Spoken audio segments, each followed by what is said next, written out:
O ayan, 1, 2, 3, 4, 5, 6, 7, 8, 9,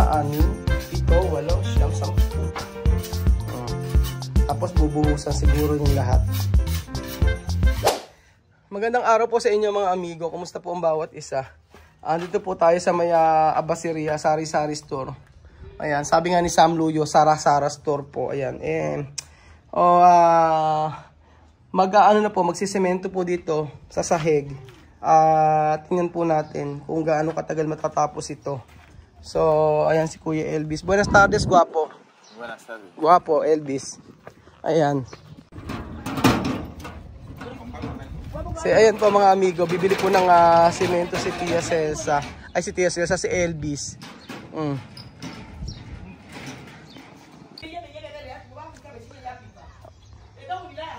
Ayan po mga amigo. Narinig niyo po ba si Tia Celsa na nagdidiwara?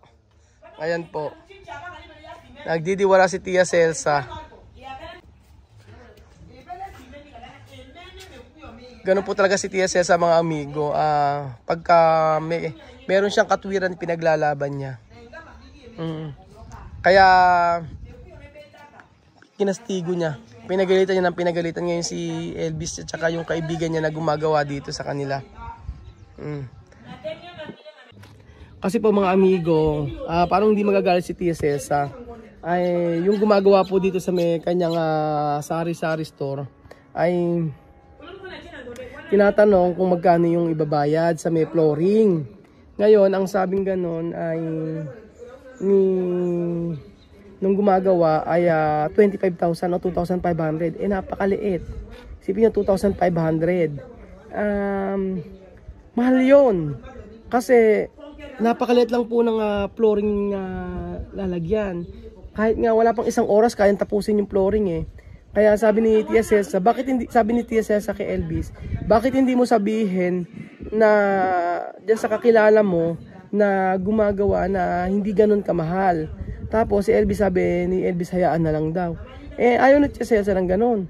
Tapos ngayon, sabi ni Tia Celsa, ako kakausap. Sabing ganun ni Tia Celsa, nung dumating dito yung gagawa, bakit naman ang makamahal lang isisisingin mo, 2,500? Sabi niya, si Elvis naman daw ang kausap. Sabi ni Tia Mame, si Elvis palang kausap, di siya pagbayarin mo. Sabing ganun. Tapos si Elvis, babayaran. Babayaran naman ni Elvis. Kaya ito si Tia Celsa, nagagalit. Ayan, hanggang ngayon, nagidiwara siya. Kaya nga sabi nga ni Tia Celsa, hindi po pwedeng sobrang bait ka lagi kasi aabusuhin ka. Pakita ko sa inyo mga amigo yung yung paplatada, yung lalagyan ng Buenas tardes, Paulino. Buenas tardes. Ayan, ito lang yung lalagyan, Ayan lang ang lalagyan, 2,500 po. Samantalang nakuha niya na ito, yan, yung paplatadahan na to. Yung pinaplatadahan na to is 3,000. Napakarami nitong paplatadahan, di ba? Isang flooring, 2,500. Ayun. Ako, ayan po si Paulina mga amigo. Yo tengo programa. Porque hoy no borracho, solo fumar. No, yo no quiero ser borracho. Yo tengo otro trabajo ahí que me necesitan para hacer eso y tengo que calcularlo y tengo que estar bien. Y si estoy borracho no lo voy a hacer bien. Lo voy a hacer mal. Ahora to cambiar. Ahora no tomar. Solo fumar. Chata ng nito Ito si Pauli. Pero la verdad, ahora no borracho? No, no borracho. La verdad? La verdad, yo no. Mi nombre qué? Mi nombre qué? No, mi nombre qué? ¿Cuántos años? ¿Tus años? Oh. Tus años yo no sé. Pues tú borracho, ¿por qué tú no sabes? No sé tus años, yo sé mis años, pero tuyo no. Ano ko si Paulino. Sabi ko, hindi ka ba lasing ngayon? Hindi raw siya lasing. Kasi daw ay, meron daw siyang programa. Sabi ko, hindi ka lasing pero naninigarilyo ka naman. Sabi ko sa kanyang gano'n. Ako talaga to si Kuya Paulino Sabi niya, meron daw siyang programa. Pagka raw siya ay naglasing, hindi raw niya magagawa yung dapat niyang gawin. Tapos sabi ko, kung hindi ka lasing, anong pangalan ko? Sabi niya, Raul. Ilang taon ako, hindi daw niya alam. So, lasing ka ako. So, ayun pa pala mga amigo. Tatanong ko pala sa inyo kung okay ba sa inyo yung ginagawa ko na tinatranslate ko na po yung sinasabi ng bawat ating mga kasama dito na Aprikano. Kasi nahihirapan po yung ating editor na i-translate po. So kapag tinatranslate nila, nagiging luma na po yung video, hindi agad na ipapalabas. Halimbawa po, inuuna siyempre nila yung mga madali na i-edit. Ganun po. Para pag mga puro salita po kasi, napakahirap lagyan ng subtitle. Kaya sabi ko, nagkaroon ako ng idea ng isang subscriber natin. Sabi nga i-translate mo na lang sa Tagalog and then ganun. Meron naman ako nabasa, ang sabing ganun, wag mong sabing ganun, nakakatamad naman kang panoorin kasi walang subtitle. So hindi ko po alam kung anong mas maganda. Palagay niyo po ba mga amigo? Kasi ito kasi para sa akin ito lang yung mapapadali para maipalabas lahat ng mga video. Pero naiintindihan niyo naman po ang buong storya, di ba? Kasi tinatranslate ko naman ng Tagalog. So ayun po mga amigo, explain pa more si Kuya Raul. So ayun pa mga amigo. Yan yung yung kasama ni Elvis na kung saan ay tinaga. Tinaga si Elvis, hindi si Chamame. Kasi sabi ni Chamame, ikaw magbayad niyan. Kasi ikaw naman, kila Elvis naman din to Pero hindi, sabi lang ni Tia Cesa yun. Kahit na naman sabihin kahit sabihin ni Chamame na si Elvis ang magbayad, hindi naman din si Chamame din naman magbabayad. Ganoon talaga siguro ang mga nanay, mga madidiwara lang o masyadong mabunganga. Kaya nga ayan, sasabihin siya Chamame siya magbabayad, pero ending ako pa rin magbabayad. Ako syempre magbabayad. Sabi ko yan. Actually kaya natahimik si Chamame, sabi ko sige, huwag ka na magalit. Ako din naman magbabayad niyan. Tapos lalong nagalit si Tia Cesa, sabi nga ni Tia Cesa ganito. Sabi ni Tia Cesa, hindi ka bangko. Sabi niya ganun. Huwag kang bayad ng bayad, sabi niya ganun. Lahat ay pinaghihirapan, sabi ni Tia Cesa. Lahat ay pinaghihirapan, hindi po pwedeng kumuha ng pera, sabi niya ganun. So, tama nga naman. Sabi niya, gawa tayo nagawa ng video, papakahirap tayo, kahit mainit, sabi niya ganun ni Tia Cesa. Tapos makita mo ngayon pasok ka, pero andito ka para i-video yung ginagawa. Ganun. Tapos pagka naningin lang mahal na ganyan, ibibigay mo agad. Sabi niya, minsan daw ay humindi, sabi nga niya ating Tia Cesa. Sabi ko kasi hayaan mo na, mainit naman hayaan mo na, mainit naman. Kaya kung gano'n ang gustong singil, sige na. Kaya sa paggawa ng flooring na to ay nataga si Tia Cesa. Nataga ako mga amigo. Kasi yung platada rito, sabi ko nga sa iyo ay 3,000 lang o 30,000. Tapos itong flooring na saglit lang naman gagawin ay ang halaga ay 2,500. Wala pang isang oras itong gagawin. Ibubuhos lang yung mga semento.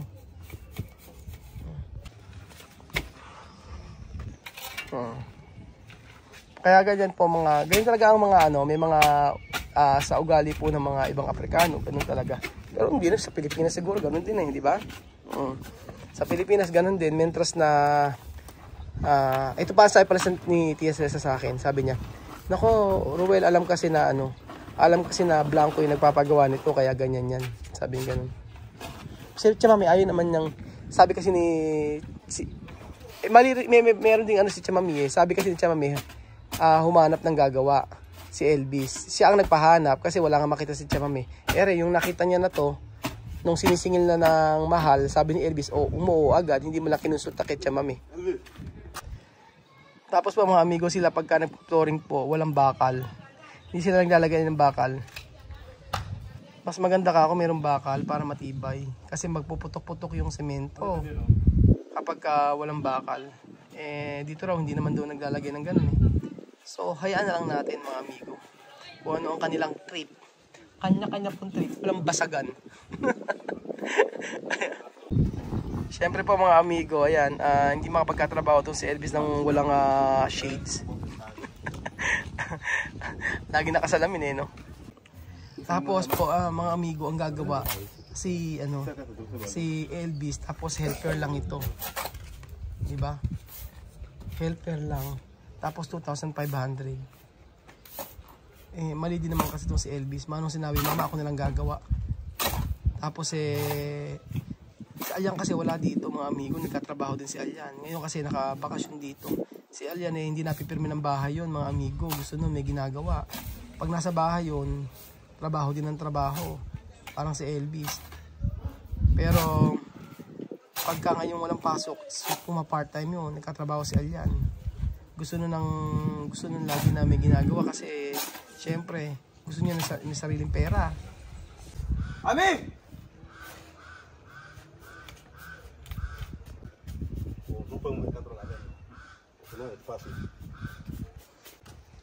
Alima!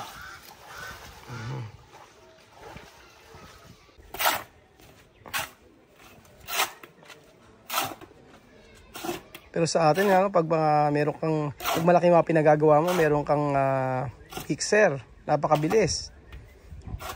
Buenas tardes. Oh. Mano Kuya Raul. Oh. Kito comer. Ha? Ano na? Ha? Galletas? Ganda ni Nena, mira kayo. Ando pala si Nena, pasyal lang pasyal mula kanina At nandito na si Nena. Nena na. Dora, Nena Dora. Nako, ang kamay nakahampas agad. Sige, hampas. Oh, sige, timo. Ayan, pinalo. Oh, ayan ako, hinampas. Oh, pinalo. Oh, pinalo. Timo, nagsusumbong. Oh, ayan, pinalo. Pinalo. Oh, pinalo daw. Kukulit ng mga bata na to. Kukulit niyo, Timo. Oh, pinalo. Oh, pinalo. Pinalo. Oh, yan ako. Kulit. Oh, hindi pwedeng hindi gaganti si Mamud, oh. Kukulit ng mga bata na to. Siguro kung ang babayaran ay mga 2,500 kasama ng baldosa o kasama ng tiles. Pero hindi po, semento lang.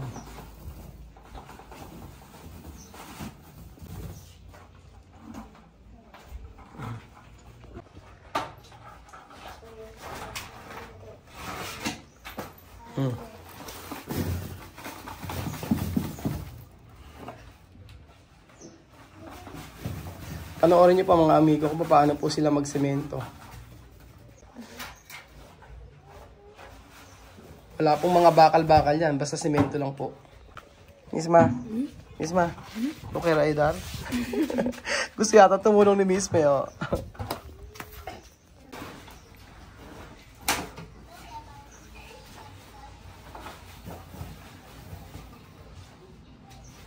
Kanya-kanya diskarte kasi, di ba? Pag nagsisemento, kahit sa mga tiles, kamusin niyo si Mamud. Mamud! Tignan mo. Anay, tatay. Gusto ko tinapay.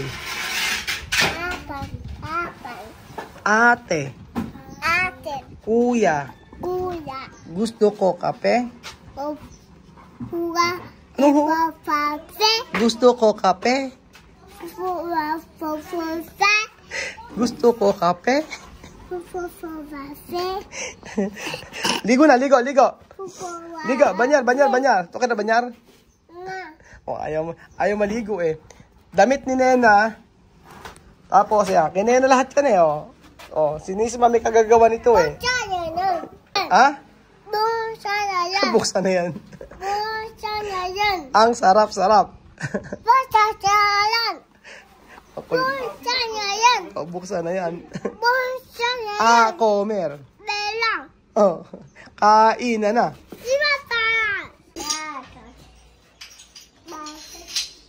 Ayan, nalagay siya ng naglalagay ng mga basag na tiles.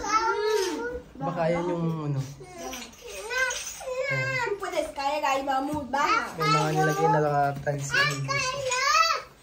Ganyan. Iba-iba talaga ang pamamaraan. So kayo po ba ganyan? Sa mga nagsesemento.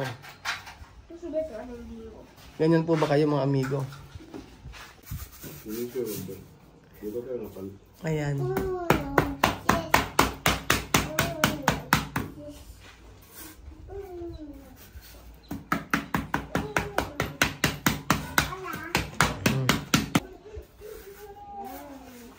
Ganon sila magsemento. Hindi basa ano. Hindi basa. Kasi yung nung nag-flooring sa akin dati sa baba, talagang matubig. Ito hindi eh. Yung nag-tiles, ganyan dati. Tawag yata nila doon, ano, soap pack. Ay, ewan ko, nakalimutan ko ng tawag. Basta ganon, yung pag-flooring, ganyan yung ginagawa nila kapag kami tiles. Walang masyadong tubig. Ayan, ganyan yung So, ganyan po ang style ni Elvis, mga amigo. Sa pag-flooring. Meron siyang nilalagay na tiles. Ayan. Ibabaon yung tiles.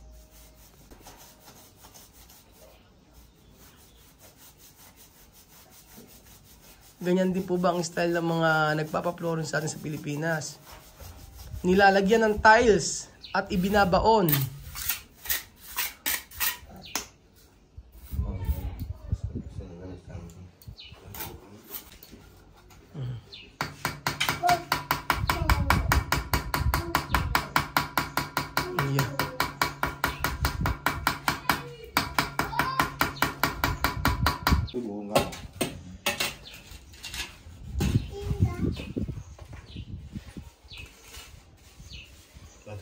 Ano.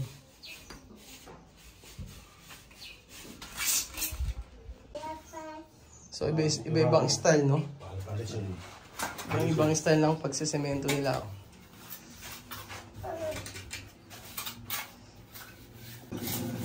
Hindi naman pala ibabaw yung tiles. Yun na yata yung pinaka-tiles.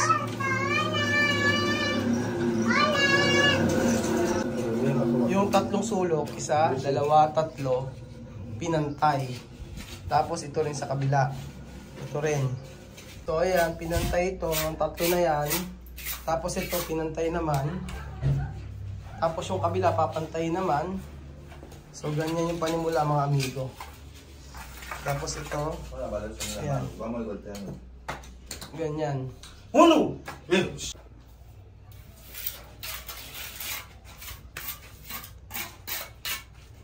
Oh, tapos ito naman yung pinapantay. Di ba parang naglalaro lang po, mga amigo? Comment down below nga po, mga kababayan ko. Ganito po ba ang pagpo-flooring ninyo? O kanya-kanyang style. So ayan, isa, dalawa, tatlo, apat, lima, anim, pito, walo, siyam, sampu. Oh. Tapos bubuhusan siguro yung lahat. Nagigets ko na ang ibig gawin ni Elvis. So, ayan, naka-ano na siya lahat, naka-ayos na. So, magkakamukha na ng level, ng taas. Tapos, madali na lang ito. Kumbaga, meron siyang pattern. Oh. Para pantay na pantay. So, ayan pa mga amigo, balikan po natin mamaya yan. Kung ano na yung natapos dito sa flooring. At ako po ay babalik muna sa trabaho. So ayan pa mga amigo, na-flooringan na po ang tindahan ni Tia Celsa at ni Elvis. Kita nyo po, okay naman po, wala ang pagkaka-flooring. So ganun po sila mag-flooring dito, mga kababayan. Ayan po. Ang ganda, di ba? So ayun pa mga amigo, dito po yung katapos ng ating video. Nakakatuwa po, talagang bayari na pong matapos ang tindahan ni Tia Celsa. Maraming salamat po mga amigo at God bless po. Adios!